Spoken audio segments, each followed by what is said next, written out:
December 24, 2012. While most soldiers in Afghanistan prepared for a quiet Christmas, an Australian SASR patrol was planning something insane. They were about to strike the same Taliban airbase they had just destroyed 48 hours earlier. Every military manual said it was suicide. Captain Dan Mitchell called it psychological warfare.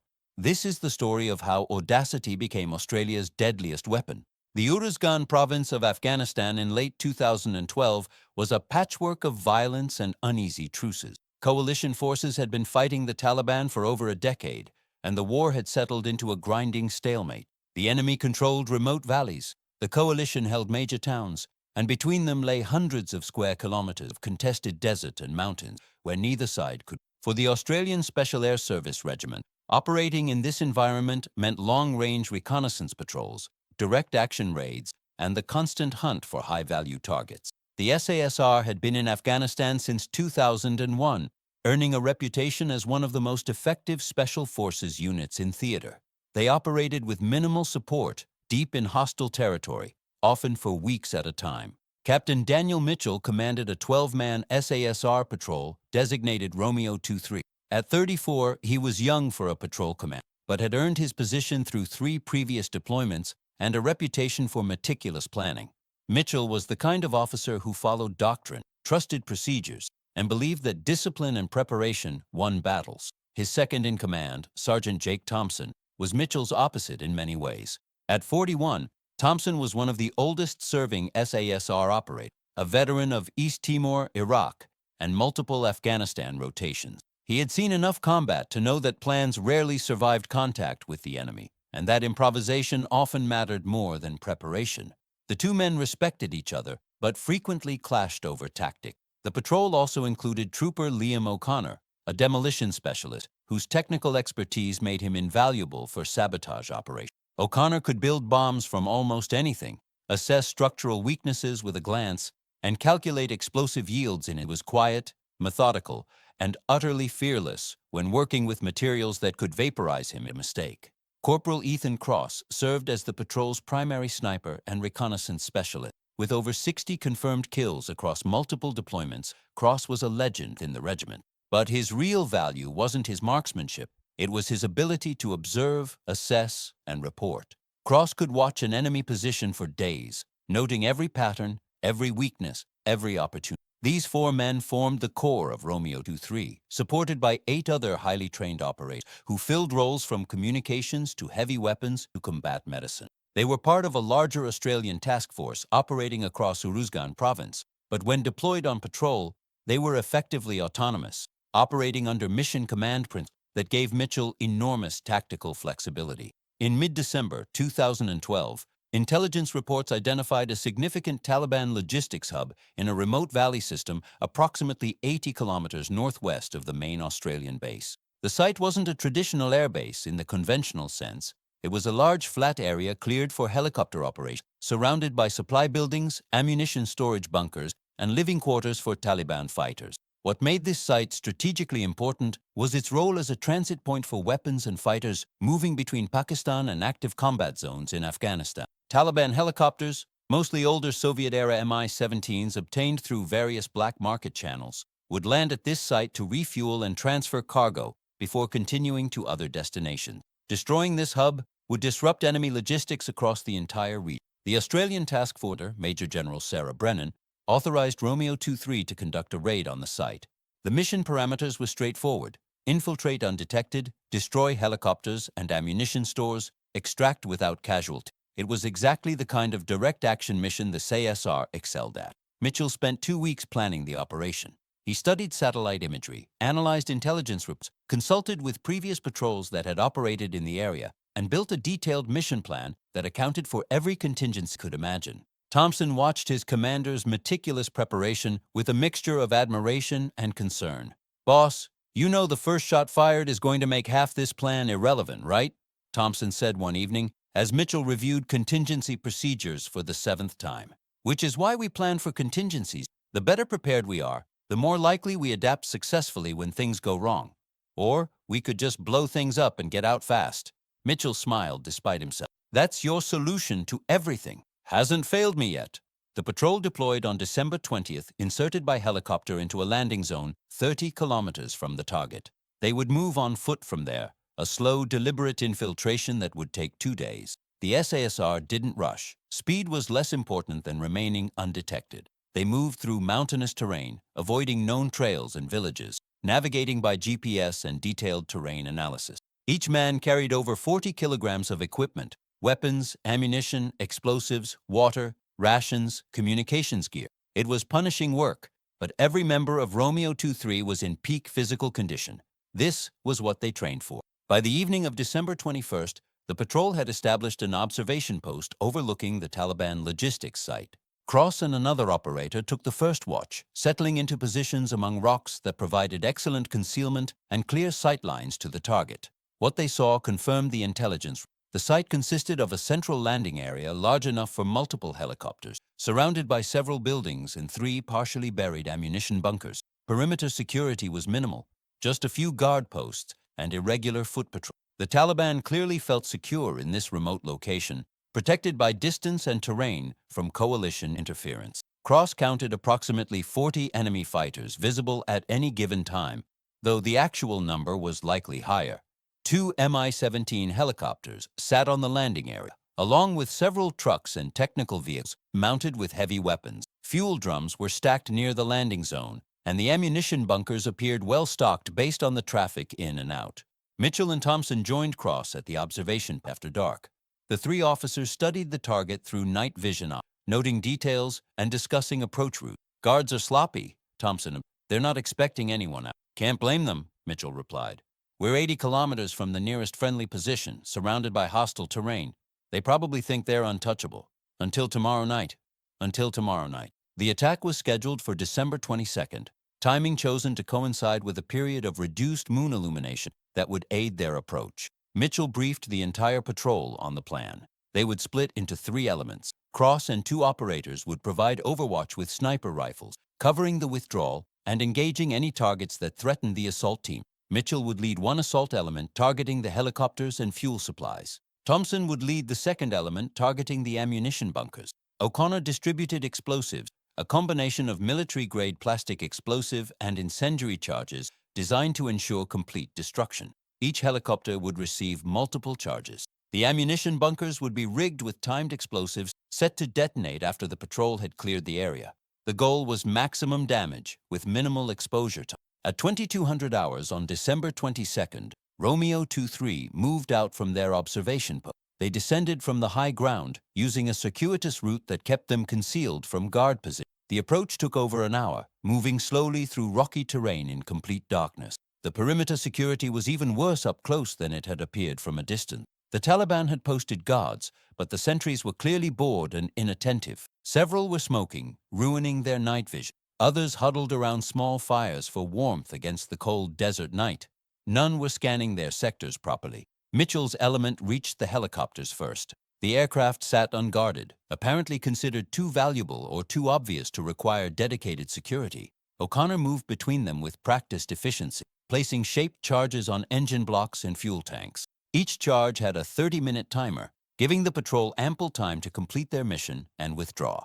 Thompson's element reached the ammunition bunkers simultaneously. These structures were partially underground, reinforced concrete buildings designed to contain explosions. Getting inside required cutting through padlocks, but the locks were old and yielded quickly to bolt cutters. Inside, they found exactly what intelligence had predicted: crates of ammunition, rockets, mortar rounds, and explosives. O'Connor's assistant demolition specialist rigged the bunkers with sufficient explosive to guarantee catastrophic detonation. The entire operation took less than 20 minutes. Romeo 23 withdrew using the same route they had infiltrated, moving quickly but carefully back toward high ground. They were 2 kilometers away when the first charges detonated. The helicopters exploded with spectacular violence. Fuel tanks ruptured, sending fireballs hundreds of meters into the air. Secondary explosions followed as ammunition aboard the aircraft cooked off. Then the ammunition bunkers detonated, 3 massive explosions that lit up the night sky like miniature suns. From their withdrawal position, the SASR operators watched the destruction through optics. The logistics site was completely destroyed, transformed from a functioning base into a landscape of craters and burning wreckage in less than 5 minutes. "Good work, everyone," Mitchell said over the patrol radio. Let's move. We have a long walk ahead.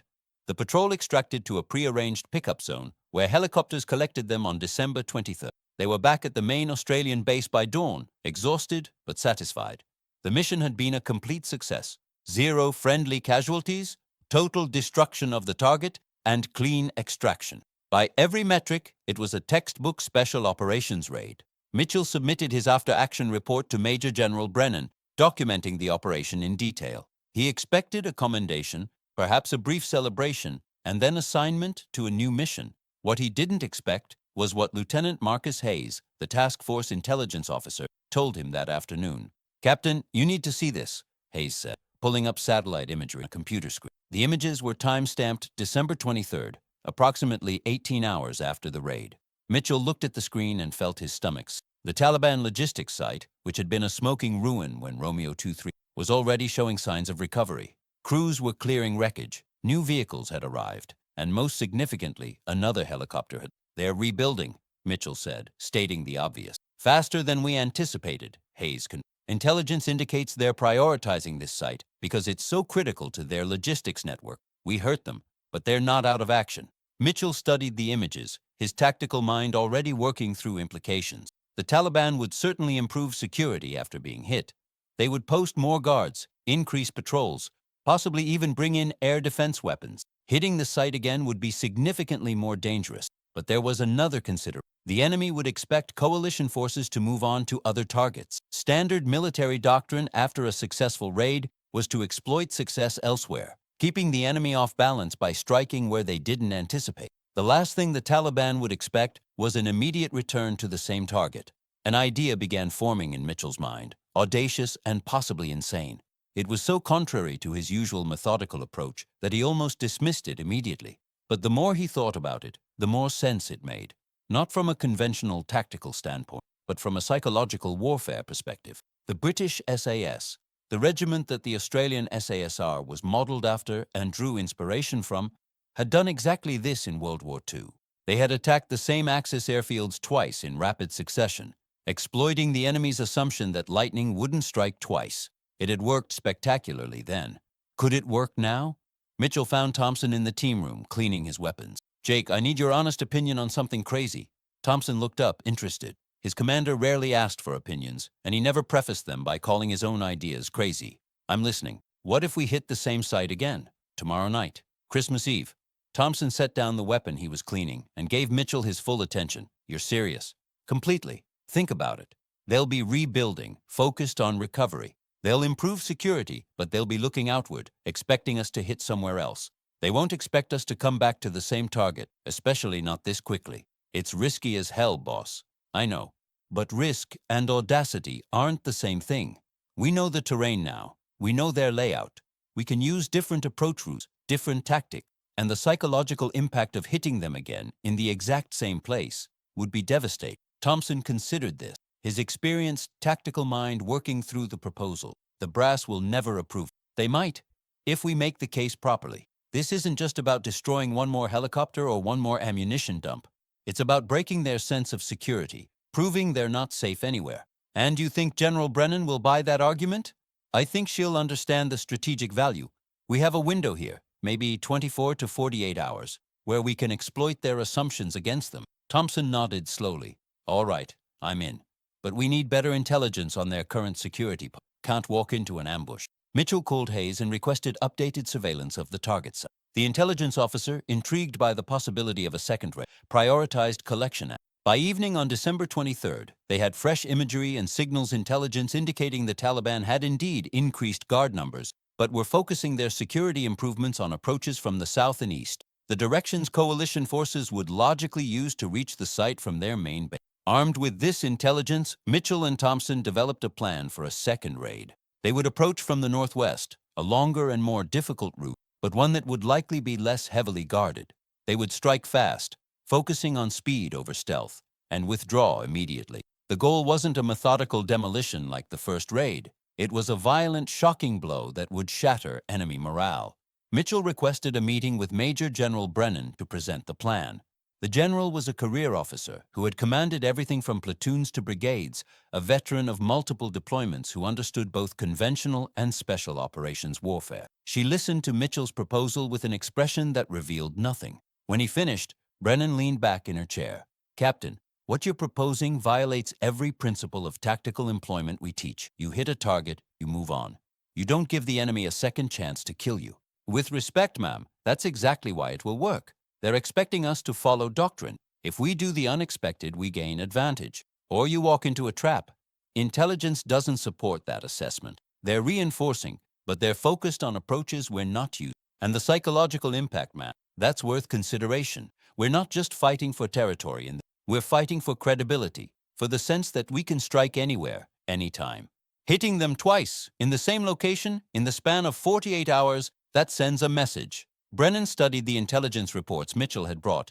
"You understand that if this goes wrong, if we take casualties, the entire special operations community will question the decision?" "Yes, ma'am." "And you're confident your patrol can execute this?" "Absolutely." Brennan was silent for a long moment. Finally, she nodded. "Approved. But Captain, one condition. You hit them and you get out. No extended engagement, no mission creep. In and out, fast and clean." "Understood, ma'am. Thank you." Mitchell returned to brief Romeo 2-3 on the new mission. The reaction was mixed. Some operators, particularly the younger ones, were excited by the audacity of it. Others, including several veterans, expressed concern. Cross, the sniper, was particularly skeptical. "Boss, we got lucky the first time. They were unprepared. Now they know we can reach them. Security will be tighter." "Which is why we're changing our approach," Mitchell explained, spreading a map across the table.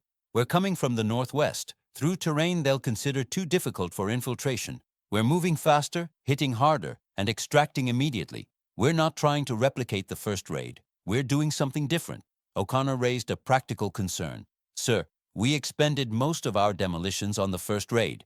I can fabricate some charges from what we have left, but we won't have the same destructive capacity. We don't need to level the entire site. We need to destroy their new helicopter and convince them they're not safe. A few well-placed charges will accomplish." Thompson backed his commander. "The boss is right. This isn't about total destruction. It's about psychology. We hit them once, they think it's bad luck. We hit them twice in the same spot, they think we can do it anytime we want. That's worth more than any amount of explosive." The patrol spent December 24th preparing equipment and reviewing the plan. The atmosphere at the Australian base was festive, with soldiers decorating common areas and preparing for Christmas celebrations. In contrast, Romeo 2-3 was focused entirely on mission preparation, a reminder that wars don't pause for holiday. They deployed at 1600 hours on Christmas Eve, once again inserting by helicopter to a distant landing zone. The approach march was longer this time, nearly 40 kilometers across mountainous terrain. They moved through the afternoon and evening, navigating by terrain features and GPS, maintaining strict radio silence. By midnight, Christmas had officially arrived. In Australia, families were gathering for celebration. In Afghanistan, Romeo 2-3 was approaching the same Taliban logistics site they had devastated 2 days earlier. Cross established an overwatch position and began observing the target. What he saw was both reassuring and concerning. The Taliban had indeed increased security, with noticeably more guards visible. But their defensive posture was exactly as intelligence had predicted, focused on southern and eastern approaches. The northwest approach Mitchell had chosen appeared lightly guarded. More importantly, the site had partially recovered. A new Mi-17 helicopter sat on the landing pad. Supply vehicles were parked near rebuilt structures. The ammunition bunkers had been cleared of rubble and were being restocked. In just 48 hours, the Taliban had restored perhaps 60% of the site's functionality. "Target confirmed," Cross reported over the radio. "One helicopter, multiple vehicles, heavy guard presence on southern perimeter. Northwest approach appears viable." Mitchell acknowledged the report and gave the order to. The patrol descended from the high ground, moving through a rocky canyon that provided excellent concealment. The route was physically demanding, requiring climbing and careful navigation, but it brought them to within 1 kilometer of the target without detection. They paused in a dry riverbed to make final preparation. Mitchell gathered the patrol leaders for a quick confirmation. "This is it. We go fast and aggressive. Thompson's element takes the helicopter. My element hits the vehicles and any fuel stores. Cross provides overwatch. We're in and out in 10 minutes maximum. Questions?" There were none. These were professionals who had rehearsed the plan multiple times. They knew their jobs. At 0130 hours, Romeo 23 moved toward the target. Unlike the first raid, there was no lengthy infiltration. They moved quickly, accepting some noise in exchange for speed. The goal was to reach the target before the enemy could react, hit hard, and withdraw before organized resistance developed. The Taliban guards on the northwest perimeter heard the patrol approaching, but didn't immediately recognize it as a threat. The sounds could have been animals, local civilians, or their own personnel. By the time the guards realized armed men were moving toward them, it was too late. Cross engaged the nearest guard post with suppressed sniper fire, dropping 2 sentries before they could raise an alarm. Other SASR operators neutralized isolated guards with suppressed weapons. It wasn't silent. Suppressed firearms still make noise, but it was quiet enough to avoid alerting the main concentration of enemy fighters on the opposite side of the compound. Thompson's element reached the helicopter first. O'Connor placed shaped charges on the engine and main rotor assembly, using less explosive than in the first raid, but positioning it for maximum effect. The timer was set for 5 minutes, just enough time for the patrol to complete other tasks and begin withdrawal.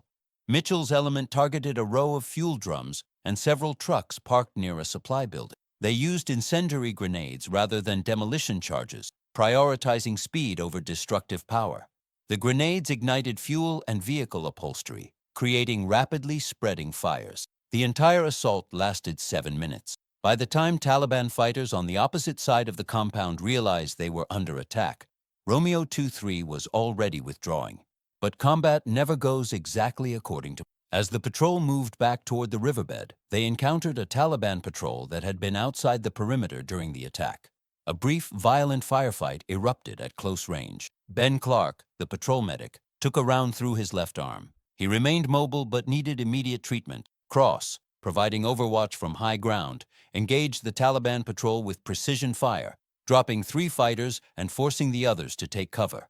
Contact northwest, multiple enemy, 1 friendly wounded, Mitchell reported calmly over the radio. Break contact and continue withdrawal.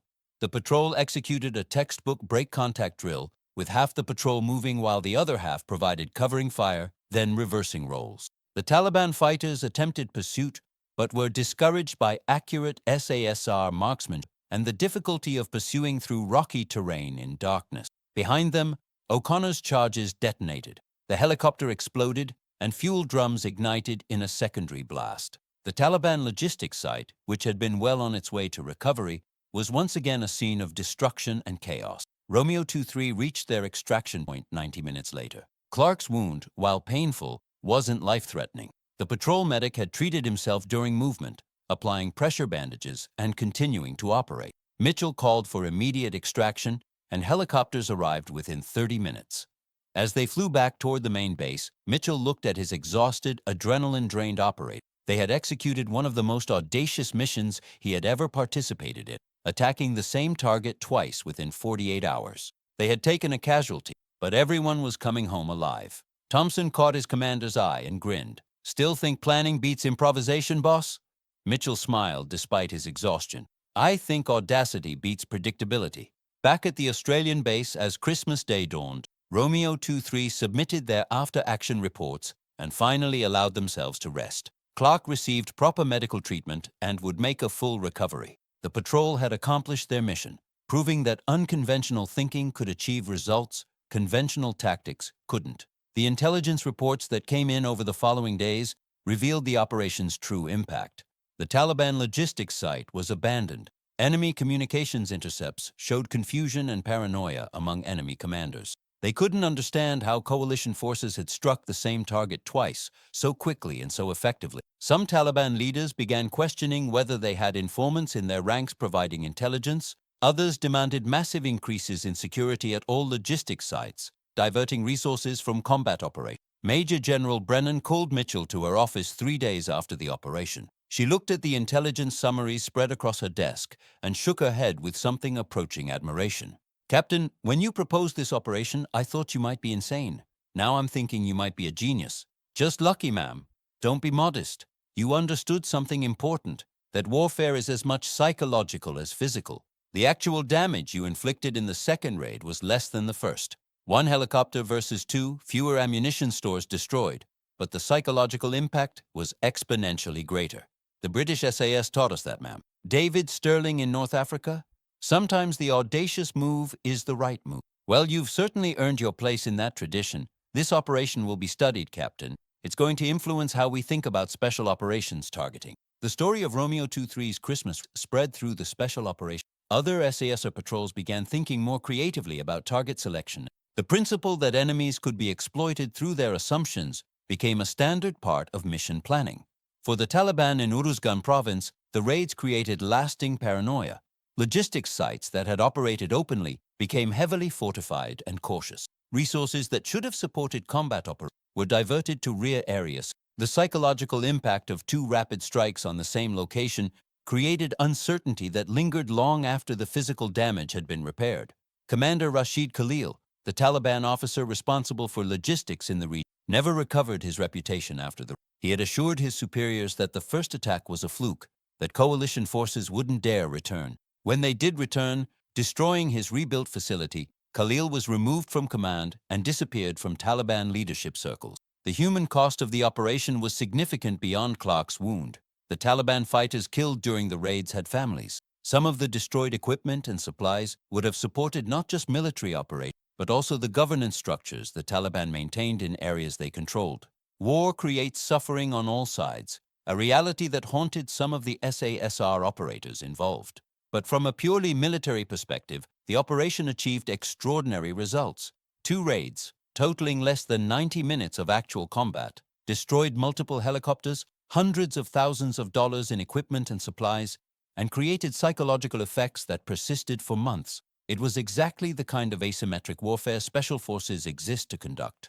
Mitchell's patrol rotated home to Australia in early 2013. They received commendations and recognition within the Special Forces community, though the specific details of their operations remained classified.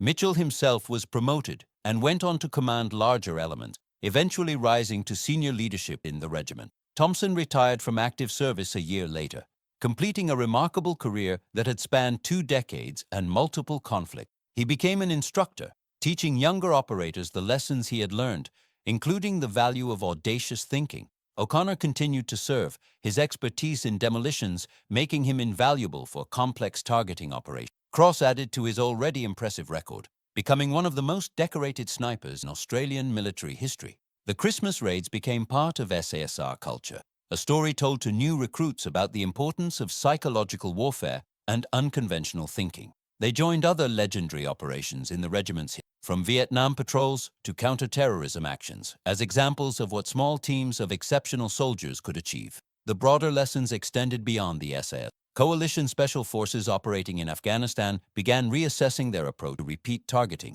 The assumption that you only hit a target once gave way to more flexible thinking about exploiting enemy patterns and assumptions. Some targets were hit multiple times in rapid succession, creating the same psychological disorientation that Romeo 23 had achieved. The Taliban adapted as well. They became more cautious about rebuilding damaged facilities, more suspicious of their own security, more paranoid about infiltration. These adaptations consumed resources and attention, creating opportunities for coalition forces elsewhere. The raids demonstrated a fundamental principle of irregular warfare, that when you can't match the enemy in numbers or firepower, you fight them psychologically, disrupting their decision-making and eroding their confidence. Years later, in interviews conducted for military history projects, members of Romeo 23 reflected on the operation with a mixture of pride and perspective. They had been part of something extraordinary, a mission that exemplified Special Forces warfare at its finest. But they also understood the cost, not just in terms of the wounds and trauma they carried, but in the broader human toll of war. Jake Thompson, in one such interview, captured the complexity of the experience. "We did something remarkable that Christmas. We proved you could break the rules and win. But breaking rules has consequences. War has consequences. I'm proud of what we accomplished, but I'm also aware of what it cost, on both sides. That's the burden you carry as a special operator. You do extraordinary things, and you live with what those things mean." The principle that guided the Christmas, that audacity and psychological warfare can achieve what conventional tactics cannot, remains central to Special Forces doctrine worldwide.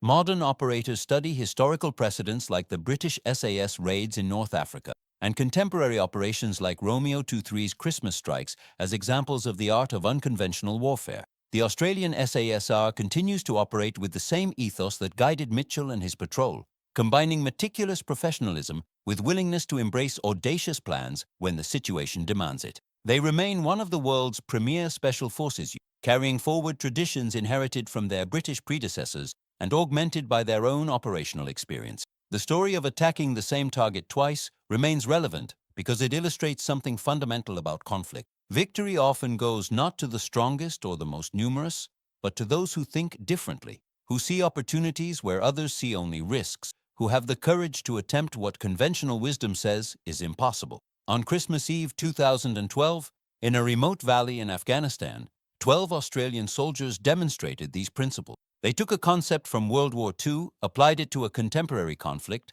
and achieved results that influenced tactical thinking across the special operations community. They proved that some lessons are timeless, that audacity never goes out of style, and that sometimes the best plan is the one the enemy would never expect. The helicopters they destroyed were eventually replaced. The ammunition stores were restocked. The physical damage was temporary, but the psychological impact, the demonstration that no target was truly safe, that coalition special forces could strike anywhere and anytime, that damage lasted far longer than the craters and burned wreckage. That's the real lesson of the Christmas. Warfare is ultimately about will, about convincing the enemy that resistance is futile and victory impossible. Small teams of exceptional soldiers, operating with audacity and skill, can achieve psychological effects far beyond their physical action. They can break enemy confidence, disrupt enemy planning, and create doubt that undermines every subsequent. Romeo 2-3 understood this instinctively. They weren't just destroying helicopters and supplies. They were destroying certainty, replacing it with paranoia and confusion. They were proving that the coalition had warriors who didn't fight by predictable rules, who couldn't be anticipated or countered through conventional defensive measures. For Mitchell, the operation represented personal evolution. He began his career as a by-the-book officer who trusted doctrine and procedure. The Christmas raids taught him that rules exist to be broken when breaking them achieves the mission. He carried that lesson through the rest of his career, becoming known as an innovative tactical thinker who combined discipline with audacity. The operation also highlighted the importance of trust within Special Forces. Mitchell couldn't have executed his plan without Thompson's support. O'Connor's technical expertise, Cross's precision, and the professionalism of every patrol member. Special operations succeed when every operator trusts every other operator completely, knowing that everyone will perform their role under the most extreme pressure.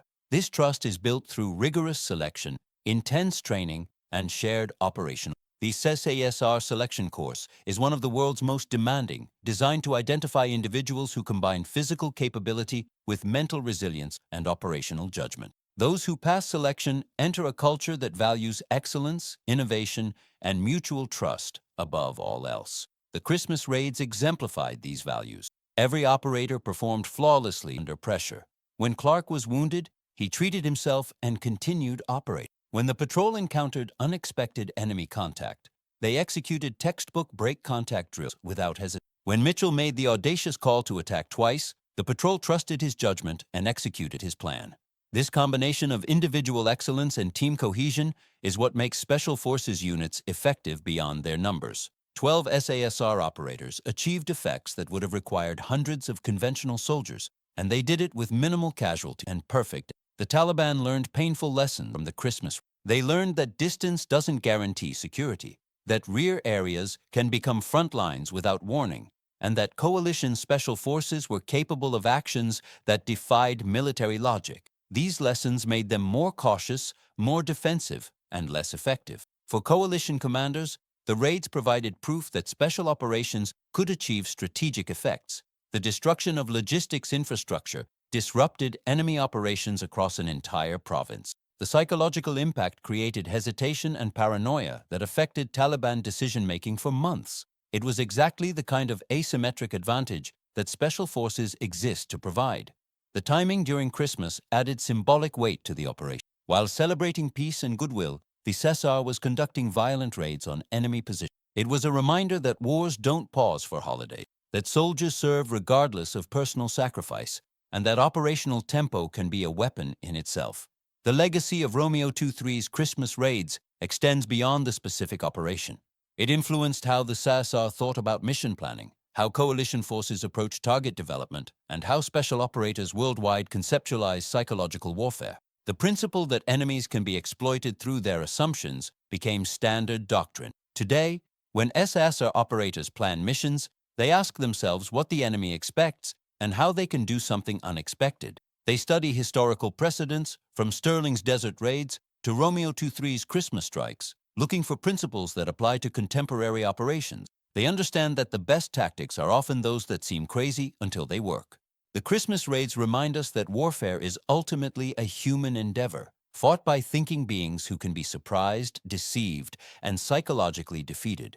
Technical superiority and numerical advantage matter, but they're not decisive if the enemy can disrupt your decision-making through unpredictability and audacity. 12 Australian soldiers proved this on Christmas Eve 2012.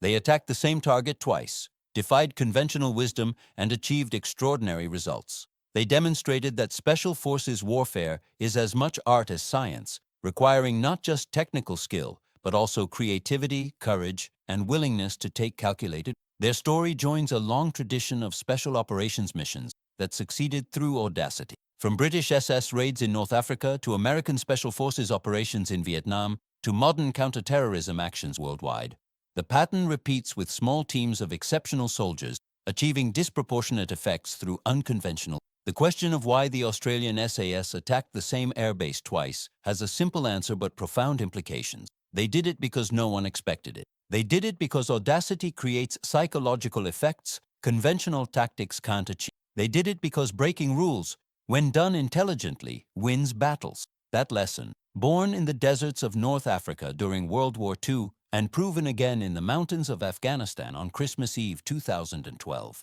remains as relevant today. In a world of evolving threats and complex conflicts, the ability to think unconventionally and act audaciously may be the most valuable weapon any military possesses. Romeo 23 carried forward a tradition and added to it. They proved that the principles Sterling established decades earlier still work in contemporary warfare. They demonstrated that the SSR, heir to the British SAS legacy, continues to embody the spirit of innovation and audacity that defines Special Forces excellence. So the next time someone tells you that attacking the same target twice is insane, remember Captain Dan Mitchell and his patrol.